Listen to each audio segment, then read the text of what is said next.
Welcome to today's live seminar session on Division I football hot topics. My name is Chris Richardson. I'm one of the directors here in Academic and Membership Affairs. Among my responsibilities, I am a primary staff liaison for the Football Oversight Committee here in Division I. My co-presenter today is Jeff Bensel.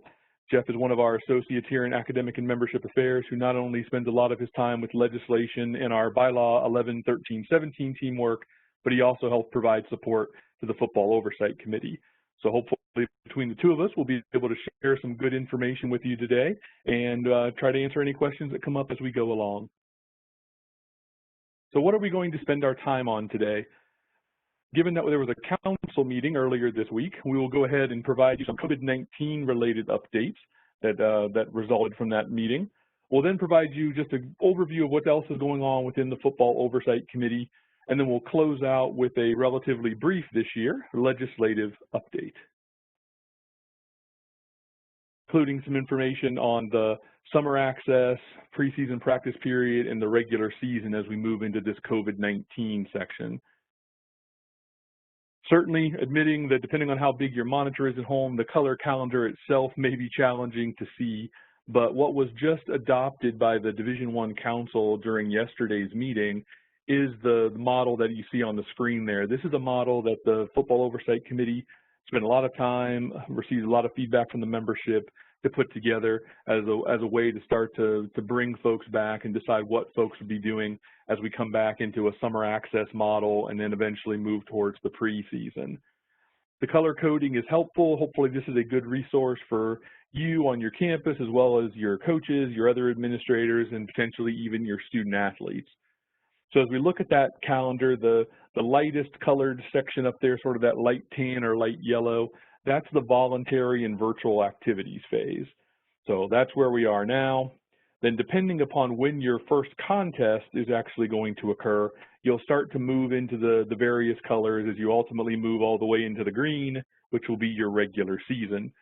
I'll note for purposes of this webinar that the model is based upon a first contest date of Saturday, September 5th. So if you have a Thursday night game or you're listening to us and you're at a campus where you actually have a week 0 game, your calendar will shift accordingly. But this model is all predicated on starting on Saturday the 5th.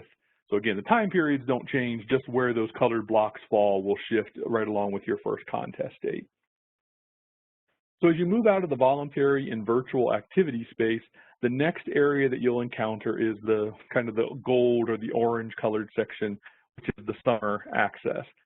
That window of time starts 25 calendar days before the first permissible preseason practice date. So again, like I say, everything in this model is rooted around your first contest. So when that summer access period happens, that's going to be the thing that is closest to what we've seen in the legislation in prior years. During that time, student athletes are able to engage in up to 8 hours of weight training, conditioning, and of those 8, up to 2 of those can be spent on film review. Again, just like what you've seen in the past per week. And if you do have student athletes, if you're in a part of the country where your student athletes are unable to return to campus to participate in summer access, then it's okay for them to continue to be participating in up to 8 hours per week of virtual non-physical activities until they're able to come back to campus and engage in the summer access. Also, there's nothing wrong, even if you have students back on campus, depending upon where you are in the country, if you choose to use your film review time virtually, that's okay. You don't have to bring a bunch of people into a room. You can do that virtually, that's fine. It's just keep in mind your 8-hour time period there.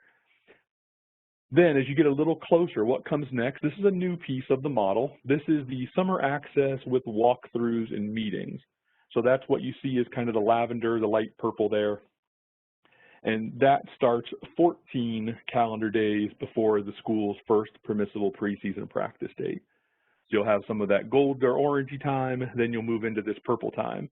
The change here is you go from the 8 hours a week that is traditional in the summer access period up to a maximum of 20 hours of CARA per week. Not more than 4 hours per day, so that part stays in place as well. It's also important to notice that when you're in this purple window of time, 2 days off are required. You don't have to space them out kind of 1 per 7 days. You could take them back to back. You could front load them. You could back load them. That was something the The committee felt very strongly that the institutions, knowing that everybody is dealing with sort of this return to campus differently depending upon where they are in that resocialization process, wanted to make sure there was maximum flexibility, but also recognizing that the model does allow for up to 20 hours per week, wanted to make sure there were guaranteed 2 days off for the student athletes during that purple period. So if it's not one of the required days off, what can you do with those other 20 hours you have during the week? You'll see spelled out there, think of it a little more broadly than what you thought of with the gold window. You can have up to the 8 hours per week for weight training and conditioning. You can have up to 6 hours per week for walkthroughs. I wanted to make sure it was clear there that those walkthroughs are permitted to include the use of a football.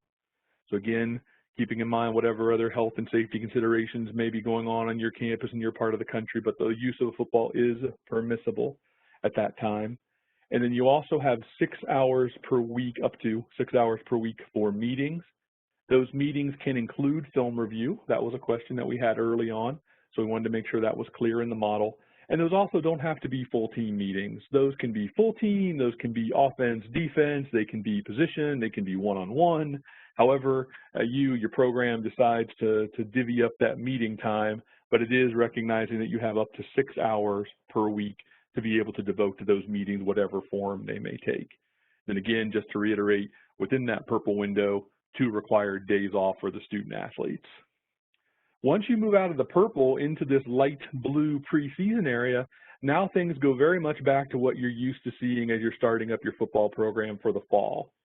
So you see that there are really no changes to the model for either FBS or FCS. So you still have those 5 days you see there with the black heavy outlines around them. That's your acclimatization period, which would be there anyway. You always start your preseason off with an acclimatization period, so that doesn't change this year. You'll carry out through the exact same time frame. So you still have your daily 4-hour, weekly 20-hour limits will still begin with your first day of classes or 7 days before your first contest, whichever is earlier. All those pieces stay in place. And then last but certainly not least, by the time you get to the green, you're into the regular season. And again, no changes to that regular season model for FBS or FCS. So again, normal CARA limits would apply. So that in a nutshell is the model that'll be in place for this summer. So lots of time for voluntary, kind of have that gradual ramp up into some traditional summer access, close that preseason window out with some enhanced summer access that allows those walkthroughs and meetings. And then, like I say, once you get to your acclimatization period from that point forward, the fall will work out just as it has in the past for you. So again, this is the result of a lot of cooperation, a lot of communication within the membership and with the Football Oversight Committee, and we're glad to see that the council was able to adopt that yesterday. So we've talked about these things already. This is, again, I think the color calendar is more helpful, but recognizing that this is going to be available to folks afterwards, this is certainly easier to see. You'll notice there one thing we wanted to make sure we pointed out for you is we do have a question and answer document that is being incorporated into the COVID-19 question and answer guide. So that will first be published this week, which will likely then be published on June the 19th. And then that will remain a part of that COVID-19 question and answer guide as we go forward. So you'll see that new addition in the table of contents when that June 19th update posts, and then that'll just become a new subsection as we go forward. Again, listening to the membership, recognizing the importance of trying to have as much one-stop shopping for these types of resources as possible, that will be incorporated into the existing COVID-19 question and answer guide. Okay, I see one question that came in was just really asking a lot about how you can divvy up the hours during the particular reason. So that would help the flexibility piece there. So they aren't restricted. The hour limits are weekly hour limits. So you can mix and match those as you and your coaches need to. As long as you stay within those 4 hours per day, you could potentially have, for example, an hour of the weight training, then an hour of walkthrough, and then still have 2 hours of meetings during the day, and you've used up those proportional pieces of each of those limits for the week. But there is no requirement that if if Monday is a walkthrough day, then you can't do any weight training or conditioning until Tuesday, or you can't have any meetings until Wednesday or anything like that. You do have the flexibility to use those 20 hours per week within those subcategories as you need to, as opposed to designating Monday, Wednesday, Friday are walkthrough days or are meeting days or anything like that. You do have the flexibility. And again, as we've said before, keep in mind any of the health and safety guidance that is applicable in your locality, on your campus, within your state, as you think about what activities are appropriate for your student athletes at any point during those windows. But the model doesn't restrict how you use the hours during the day. It just places that daily hour limit and then those weekly hour limits, both overall of 20 and within those respective categories. There's a question there about how would we handle holidays that could come up during the period. Again, at this point, if we're into that July window, you're still in summer. So again, I will defer to local campuses on whether you feel it's appropriate to require activity on what would otherwise be a holiday for your state. But again, the model wouldn't prescribe that you would take that as again, it would be treated like it would be in summer access. So that's how you would analyze your approach under any of the holidays. We had another question about if your practice is starting 10 days early, do you move directly into the purple? The short answer there would be no. Remember that everything is those dates are all based off of when your first contest is. So if your first contest is 10 days earlier, 2 weeks earlier, which is a lot, would be a rarity. But if it is 10 days earlier, then you would just look at your blue window would naturally move up by those 10 days. Your purple window would move up by 10 days. Your gold window would move up by 10 days. But there would be no skipping of any of the zones. It would just be a matter of when those zones are able to start or when those segments are able to start. So hopefully that helps. And just confirming for somebody else that yes, as I explained, it is 2 days off within the purple period, but it's not 2 days off per week. It's also not 1 day off per 7 days in the purple period. It's just within the purple period, 2 days off, and then like I say, it's at the institution's discretion on how best to assign those to the program to make sure that you can provide some appropriate balance and necessary rest in there. Summer Access Segment 1, what I've been referring to is kind of that gold or orange section. We had a question about days off required there. You're right, the model does not require any days off in that gold period. Again, you've got a much lower limit in that gold period, so there should be some natural days off that could fall in there, at least as far as required activities would go. But there is no prescribed day off during that first piece of summer, different than the purple period, which again has 2 days off required for the duration of that purple period.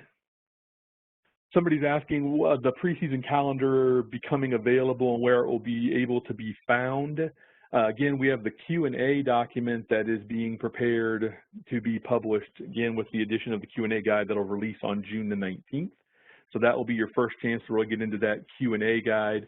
The document itself, if you're interested in looking at that, the best place to find that right now would be to go to ncaa.org under the governance section. If you go to the committees page and look at the most recent published Football Oversight Committee report, you'll be able to see a copy of it there. Again, I think it's a great resource.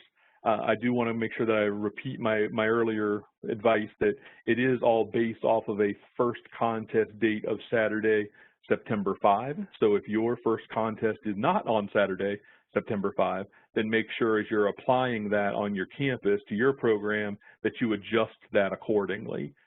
That's just the one caveat I want to make sure that I share. We have a question about what happens if a game that is scheduled gets postponed after the purple period begins. That's something we really want to talk through those kind of case by case, depending on how extreme it is. The general guidance would be you want to look at what does your schedule look like at the time you start that first segment of summer access. If something changes once you're into that model, it's difficult, and certainly is not anything where somebody's going to come back and say, oh my gosh, you violated the rules by being in the purple when now your game got moved. Very different than the scenario, let's say again, as we're having this session recorded today in mid-June, if you found out tomorrow that, well, instead of September 5th, my first game wasn't going to be until September 19th or whatever, yes, the expectation there would be that, yes, you readjust your preseason planning accordingly and go from there. And again, if it's an extreme situation, please reach out to the staff and let's talk through those scenarios. But for those changes that happen kind of midstream, we want to make sure we have appropriate flexibility and really not trying to tell people that you got to go to a full stop if you started with good intent and on a basis of a game that was scheduled and then something else has happened that has caused that to get delayed. So again, general guidance there. Certainly talk to us, Jeff, myself. We have our entire Division I bylaw team happy to help with those types of questions. But again, writ large, pay attention to anything that's happening to your schedule before you would start getting into that gold or orange period and adjust accordingly. But once you're into that period, if something changes, certainly reach out to us and let's talk through that so we can make sure that we stay true to the intent of the model without causing unnecessary disruptions to what you've already got students back on campus, you potentially got them in housing, things like that. We want to make sure that we work with you through any of those things that would come up. We have the question about wearing shells, pads, things like that. Remember, the walkthrough definition doesn't change. So again, the point of the walkthrough, this is not full speed, this is not half speed, this is a true walkthrough. So it's not about protective gear. You would start incorporating the protective gear as you got into your acclimatization period in the blue or the traditional preseason timing, just as you would in any other summer. So the walkthroughs are available to you at a slightly different time than they may have been under the previous summers, but the rules for what constitutes a walkthrough have not changed. Someone asking if that's going to have any type of an impact on the rest of the playing season. That's a good point as we transition maybe a little bit away from this model and start to talk more about what the Football Oversight Committee has identified as strategic priorities and kind of what's yet to come. They've been very focused on getting this piece of the model put into place, recognizing that so much is changing still so fast as those of us at the national office, as the governance structure, and certainly for all the conferences and institutions within the membership continue to live with this and get new information almost on a daily basis about what the kind of the state of affairs is relative to what's safe, what's acceptable, what's not acceptable. That will change. At this point, there is no plan to modify the regular season calendar, playing and practice season. But again, that's only as of the recording of this presentation here on the 18th of June. So we don't know what the future may hold, but that is something the Oversight Committee will continue to monitor. We'll continue to work with the SSI here at the national office, as well as others in the medical community and within the governance structure to make sure that the committee stays abreast of any of those changes. But right now, the hope is that by the time we get to the regular season, it will be able to go kind of as legislated in Bylaw 17. But again, stay tuned. Again, as we noted at the beginning, if you had a question in there that we didn't get to, that's okay. Feel free to reach out through RSRO, to reach out to Jeff and I after the presentation today, and we're happy to help you through that. But in the interest of time and in the interest of the fact that we're still on the recording today, want to make sure that we move forward and make sure we get to our other content. So with that, I will transition us over into our next piece here. This is the Division I Football Oversight Committee update. I'll talk to you a little bit about the strategic priorities of the committee, and then I'll turn it over to Jeff, and he will take it from there as far as going through some of the survey results from things that we did with the membership before the COVID-19 pandemic sort of became the focus of everything. Talk about some new educational resources that we've been developing with the help of the membership, as well as the help of the Football Oversight Committee that'll be available to help folks as we go forward. So without further ado, what are the strategic priorities for the Oversight Committee? You'll notice those are set through 21-22. And again, that was long before COVID-19 again became the focus. So we may change some things. You'll notice there that first one with the little calendar icon next to it is a review of the football recruiting model. Really go back. I'm sure many of you listening today participated in the survey that was sent out what feels like a lifetime ago, where we were collecting feedback on the model and the impacts of the model and the like. So that is still something that is a priority for the Oversight Committee. They had hoped to continue that work starting up this summer into fall, but as you can imagine, with a legislative moratorium looming and with all the other things kind of facing intercollegiate sport and intercollegiate life right now, that is one they have deferred. Won't be anything that gets looked at until at the earliest the start of next calendar year, and possibly get deferred later than that. Just depends on how things start to shake out. The application of the football, the affectionately known as the 5-4-4 model, right? It's the 4-game rule or the redshirt rule. That's another one we collected data on behalf of the Football Oversight Committee earlier this year. So that is something that they continue to be interested in, but you won't see anything from them looking to modify or amend that model coming up in the 2021 legislative cycle. So they've hit the pause button on that one as well. Transfer data and trends, I won't steal Jeff's thunder as he'll talk more about some of the work being done in that area a little bit later on, but that is the one where there will be some action coming up probably later this summer and certainly into next year, so stay tuned on that one. And then the health, safety initiatives and research, COVID-19 has certainly put a different perspective on what that means, but their health and safety has always been at the forefront of the work being done by the Oversight Committee. This doesn't change any of that. This just, again, like I say, we have refocused our attention on the now, and we'll continue to look at emerging data and emerging science in other areas of sport and health and safety, even though the focus today seems to be very much on the COVID-19 and what that impact may have. So with that, I will go ahead now and turn it over to Jeff. Thank you, Chris, and good afternoon, everyone. As Chris mentioned, we surveyed the membership on the football recruiting model in early spring 2020, specifically to get membership feedback regarding the legislative changes implemented by the adoption of Proposal 2016-116. This survey went to athletic directors, head football coaches, and compliance administrators. For those of you who are participating in this session who completed the survey for us, thank you very much for your participation. It's very helpful. As you can see, there's a lengthy list of all of the changes that were implemented by 2016-116. Feedback was collected on all of those topics, and the one with an asterisk at the bottom, verbal offers of athletics aid, we did collect feedback on that as well. That was more of an add-on, even though it wasn't part of 2016-116.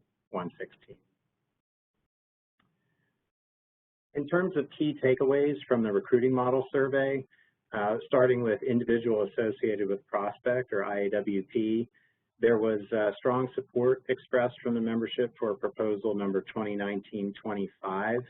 This is a proposal that was sponsored by the ACC and would exempt individuals moving from one four-year institution to another. The common fact pattern here being you have accountable coach, let's say at institution A, there's staff turnover change there. He subsequently moves into a non-coaching staff position at institution B, which has, let's say, a few student athletes on the roster that he recruited while performing his duties as a coach at the previous institution. Technically, because that individual is being hired into a non-coaching staff position, they do trigger application of the legislation, so the institution would have to do the analysis and or seek a waiver if they intend to proceed with the hire. This proposal would provide an exemption for those individuals, and the sponsor notes that while the IAWP legislation was intended to be broad, perhaps this was a scenario that wasn't contemplated or wasn't one that should be covered within the scope of the IAWP legislation. The sponsors also note the compliance and monitoring burden associated with those sorts of factual scenarios. The other area where there was some support for modification was with the annual signing limit, or hard cap. A lot of the membership feedback expressed a desire for some flexibility given transfers going from one institution to another, and how that impacts the hard cap. Other areas that where survey data was collected: 10th assistant coach, early signing period, recruiting calendar changes, the addition of a dead period around the AFCA convention, August being dead, expansion of the dead period in June and July in FBS, and junior year official visits. Those were all viewed as positive changes. And then lastly, just kind of taking a step away from the 2016-116 changes, verbal offers of athletics aid. This was an interesting question in terms of reviewing the feedback, because the feedback was very much split. There were some people who felt that there should be some regulation, to the extent that there should be. Those individuals believe that if there was a specific date when a verbal offer should be able to be made, it would be around the end of the prospect sophomore year, beginning of the junior year. Those who support some regulation also feel like there should be something perhaps provided in writing to note the non-binding nature of the verbal offer. On the flip side of the coin, there were many people who felt that there should not be regulation in this area, simply because the monitoring would be way too difficult and the mechanisms are just not in place to be able to effectively monitor and enforce that on campus. Next is the Red Shirt Rules survey. This was also sent in spring 2020. This was the second year that this survey had been sent to the membership, the first being spring of last year, following the first football season in 2018, where the Red Shirt Rule existed. Based on the feedback received, there's still strong support for the legislation. In 2020, 84% of institutions responded that the general impact is either, or has been either extremely or moderately positive. In 2019, an average of 10 student athletes per program redshirted but participated in less than 4 games. In 2020, based on the data that we received, that number increased slightly to 15 per program. Defensive back, offensive line, and wide receiver are the positions with the highest percentages of redshirts who participated in some amount of contest below the 4 during the 2018 and 2019 seasons. Chris mentioned earlier that transfer data and trends is one of the areas of emphasis for the Football Oversight Committee. The committee continues to review data regarding transfers, the impact of the transfer portal, transfer waivers, and recently received some updates regarding the work of the transfer waiver working group.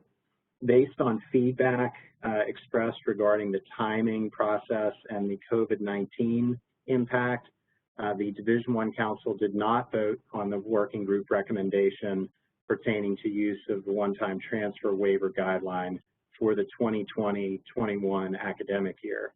Instead, the transfer waiver working group is recommending modifications for consideration by the Division I Council to the undergraduate transfer waiver guidelines. And if those are approved, those would be used to process requests for eligibility starting with this next academic year in 2020-21. Also in May, the Division I Council Coordination Committee reconstituted the Transfer Waiver Working Group as the Division I Working Group on Transfers. With this group, additional representation was added to the working group. For example, representatives from the Division I Committee on Academics and conference level staff. There will be representation from all levels of Division I, as well as various governance committees. Shane Lyons, the chair of the Football Oversight Committee and athletic director at West Virginia University, will be a part of the working group on transfers. And they have been charged with the development of a comprehensive transfer proposal regarding transfer eligibility. The concept would be developed by the end of the summer and voted on not later than January of 21, and effective not later than for eligibility to compete during the 21-22 academic year. Last but certainly not least, the other point of emphasis for the Football Oversight Committee or strategic priority involves health and safety initiatives and research. In terms of non-COVID related items, back in February, the football Concussion Data Task Force met.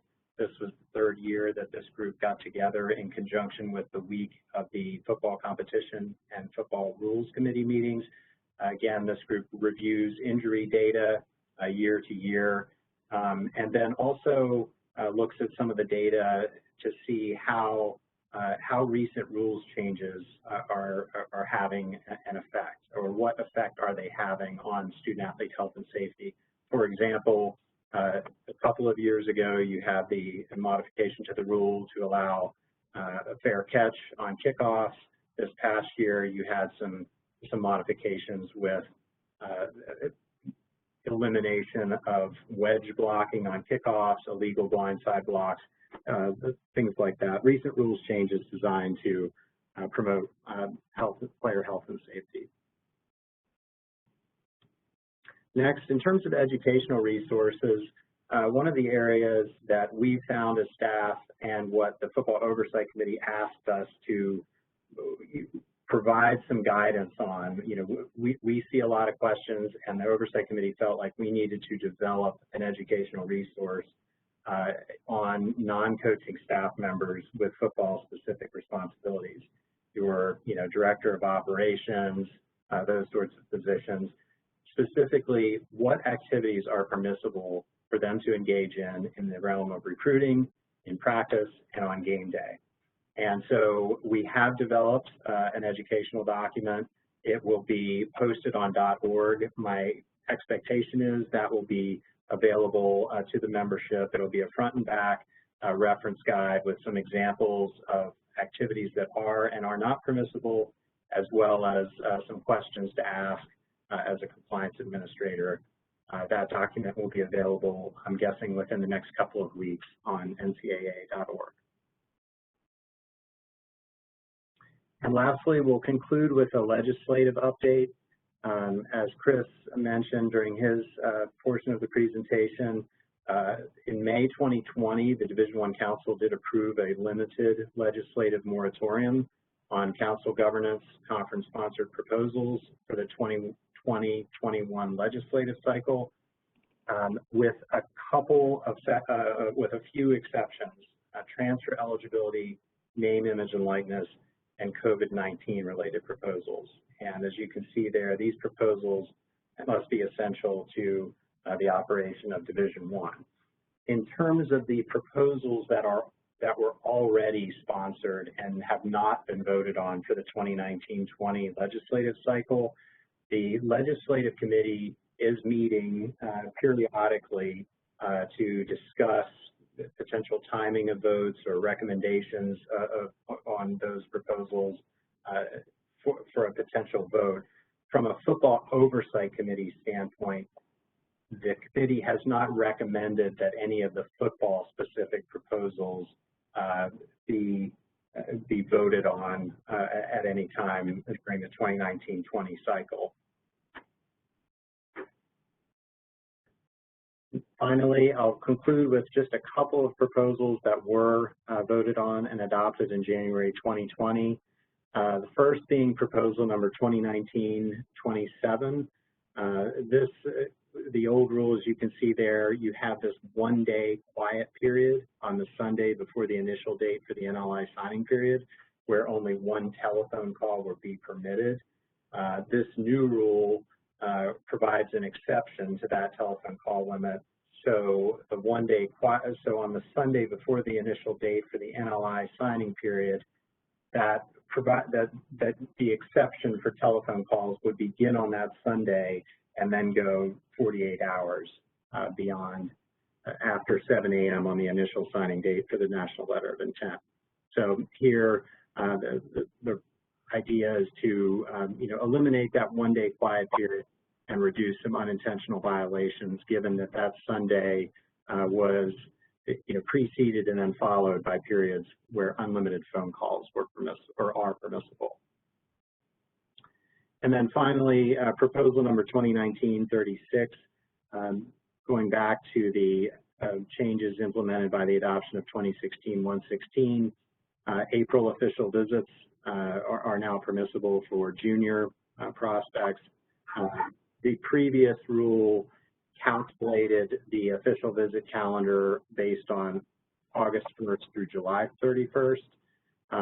Now the calendar has been adjusted to run from April 1st through March 31st. That way it aligns with one recruiting class at a time. So instead of having juniors coming in and then a different class, you would have juniors in the April to May timeframe or into June.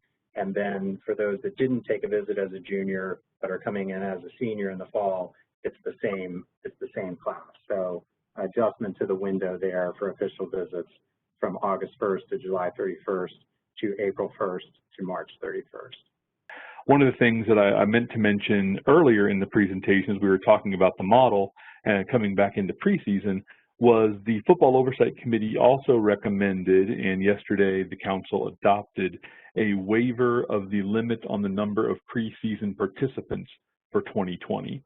So you don't have to worry again. I think health and safety and what your campus is comfortable accommodating numbers-wise will certainly play into that.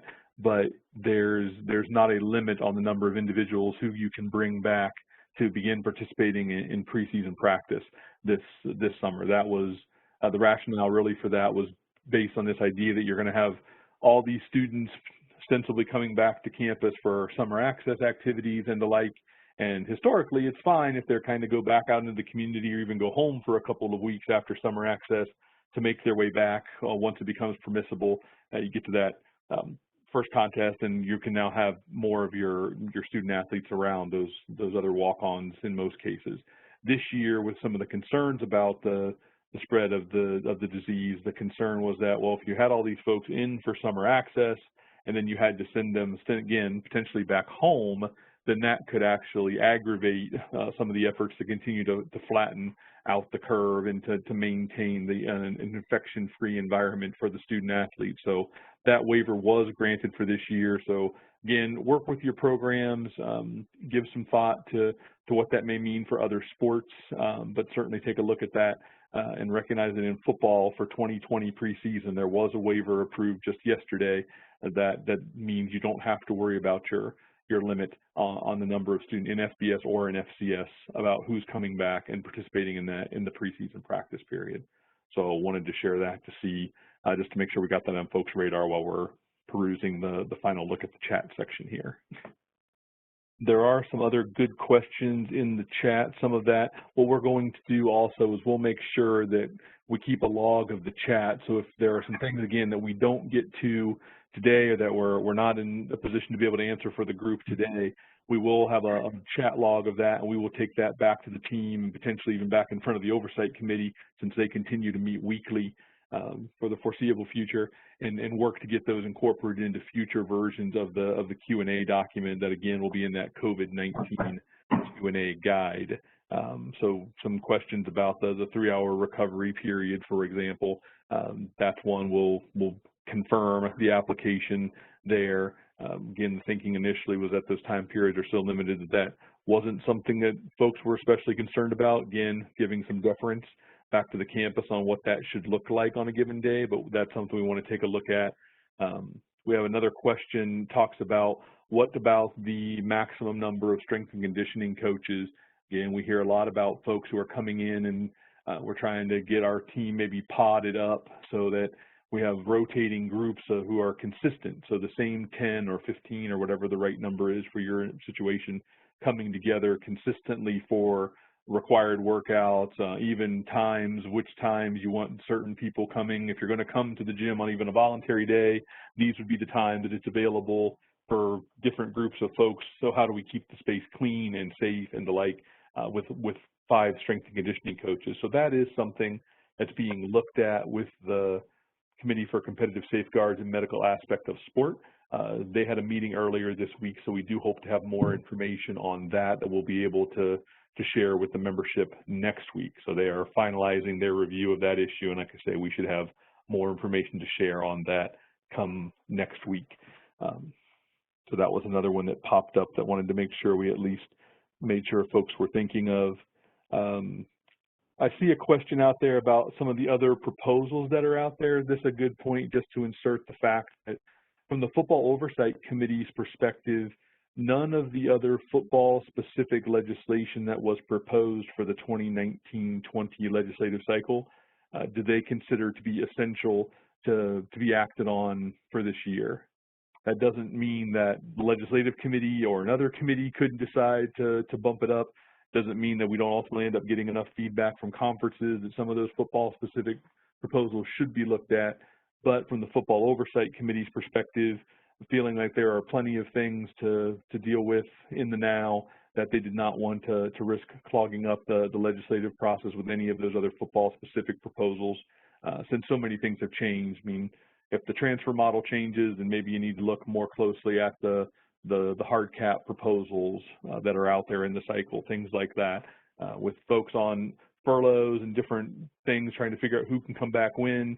They just didn't feel like this was the right time to be thinking about making other changes to football-specific legislation. So that's not a final answer, but that certainly has been the position of the Football Oversight Committee to date, is to say we are comfortable taking a pause, and if we can pick some of those things back up into the next legislative cycle, they are fine with that. So again, stay tuned. Council will continue to meet at least monthly for a little while, so those things can get picked back up. But again, just so folks come away from this meeting understanding that from an Oversight Committee perspective, there are nothing other than what Jeff talked about today that was football specific is anything they feel needs to be acted on during the 1920 cycle. And again, we will be taking a snapshot of our chat log. Again, Jeff and I will take that back to the team and to the Oversight Committee for additional feedback and additional thought before we publish anything there. So if you submitted a question today during chat, thank you for that. That will definitely help us. And stay tuned to future editions of the COVID-19 Q&A guide updates to try to get those things answered for you. And as always, if you do have questions that we didn't get to today or that you didn't feel were appropriate necessarily for the conversation that we were having as part of today's discussion, again, RSRO remains available to the membership to submit questions. Jeff and I, both through our roles within the bylaw team as well as our role in supporting the Football Oversight Committee, are happy to chat through or to lend some perspective to any conversations you may be looking to have on your campus. So please let us know where ourselves or our colleagues in AMA can be of any assistance to you. And with that, we will go ahead and close out today by just saying again, thank you for participating in today's webinar. Again, if you have follow-up questions regarding any of the information that was presented today, please reach out to Jeff and I. We are happy to help. Thank you again, and have a nice day.